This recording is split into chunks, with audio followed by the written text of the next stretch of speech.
নির্বাচন নিয়ে অস্থিরতা, অন্তর্বর্তী সরকারের প্রধান উপদেষ্টার পদত্যাগের জল্পনা, সব মিলিয়ে চরম অস্থিরতা বাংলাদেশে। নির্বাচন দ্রুত করানোর পক্ষপাতী নন বলেই অভিযোগ ওঠে, কিন্তু একাধিক রাজনৈতিক দল এবং সেদেশের সেনাপ্রধানের তরফে দাবি করা হয় ডিসেম্বরের মধ্যেই করতে হবে সুষ্ঠু নির্বাচন। এই আবহে সোমবার বিভিন্ন রাজনৈতিক দলের সঙ্গে 2 দফায় বৈঠক করেন বাংলাদেশের অন্তর্বর্তী সরকারের প্রধান উপদেষ্টা।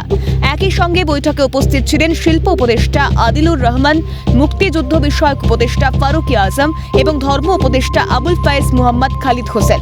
বৈঠক শেষে সংবাদ সম্মেলন করে প্রধান উপদেষ্টার প্রেস সচিব শফিকুল আলম জানান, ইউনূস বলেছেন আওয়ামী লীগের কার্যক্রম নিষিদ্ধ করার পর দেশের ভেতরে ও বাইরে যুদ্ধ পরিস্থিতি সৃষ্টি হয়েছে, আর এসব করা হচ্ছে দেশকে পিছিয়ে দেওয়ার জন্য এবং গোলামিতে ফেরত নিয়ে যাওয়ার জন্য।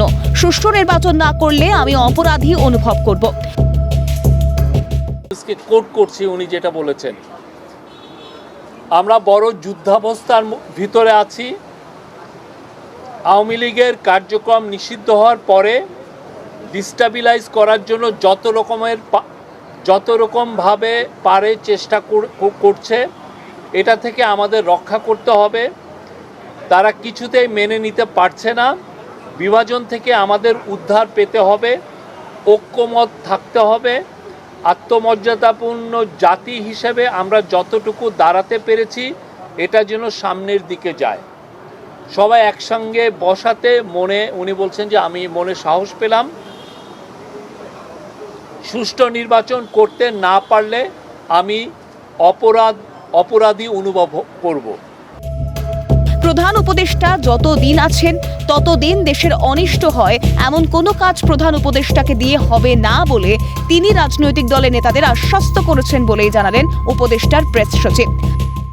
আমি যতদিন আছি দেশের কোনো অনিষ্ট হবে এমন কোনো কাজ হবে না, নিশ্চিত থাকেন। আমি যতদিন আছি দেশের কোনো অনিষ্ট হবে এমন কোনো কাজ আমাকে দিয়ে হবে না, নিশ্চিত থাকেন। প্রেস সচিব শফিকুল আরও জানান, সংস্কার, বিচার এবং নির্বাচন নিয়ে অন্তর্বর্তী সরকারের কাজকে সমর্থন জানিয়েছে রাজনৈতিক দলগুলি। তিনি বলেন, তারা বলেছেন যে তারা আমাদের চিফ অ্যাডভাইজার এবং আমাদের ইন্টারিম গভর্নমেন্টের পাশে থাকবেন। এই পার্টিগুলো আসলেন, পার্টির যে লিডাররা তারা স্যারকে, প্রফেসর ইউনূসকে সমর্থন জানিয়েছেন।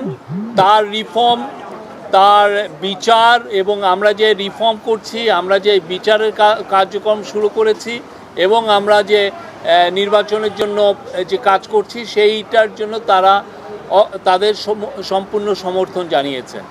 আর অ্যাট দ্য সেম টাইম তারা বলেছেন যে তারা আমাদের চিফ অ্যাডভাইজার এবং আমাদের যে ইন্টারিম গভর্নমেন্টের পাশে থাকবেন। সবচেয়ে বড় বিষয়ে প্রেস সচিব জানান, প্রধান উপদেষ্টা জানিয়েছেন নির্বাচন ডিসেম্বর থেকে জুনের মধ্যে করা হবে, 30 জুনের পরে যাবে না।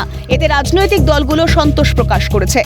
কথা হয়েছে ইলেকশন নিয়ে, কেউ স্যার আবারও জানিয়েছেন যে তিনি ইলেকশন ডিসেম্বর থেকে জুনের মধ্যে করবেন এবং 30 জুনের ওই পারে যাবে না, ইলেকশনটা 30 জুনের মধ্যে হবে, উনি আবারও জানিয়েছেন এবং এতে সবাই সন্তোষ প্রকাশ করেছেন। সেনার নির্দেশকে অসম্মান করা হলো, এ প্রসঙ্গে মত আন্তর্জাতিক সম্পর্ক বিশেষজ্ঞ রাজাগোপাল ধর চক্রবর্তীর। আর্মি বলছে ডিসেম্বরের মধ্যে করতে হবে, উনি আবার 6 মাস এগিয়ে দিলেন। এইটা তো আর্মির নির্দেশটাকে অসম্মান করা হলো। আর্মি এটাকে কিভাবে দেখে সেটাই এখন ব্যাপার। তো উনি বিএনপি, জামাত এদের সঙ্গে কথা বলেছেন। বিএনপি তো এখনই নির্বাচন চায়নি, বিএনপি রাজি হয়েছে কিনা বোঝা যাচ্ছে না। তো যাই হোক, তো একটা সংঘাতের পরিবেশ সৃষ্টি হয়েছে। অর্থাৎ সেই ঘুরে ফিরে নির্বাচন প্রক্রিয়ার সীমা ডিসেম্বর থেকে জুন অবধি টানলেন বাংলাদেশ সরকারের প্রধান উপদেষ্টা। কিন্তু এই রায় কি মেনে নেবেন বিদ্রোহী সেনাপ্রধান?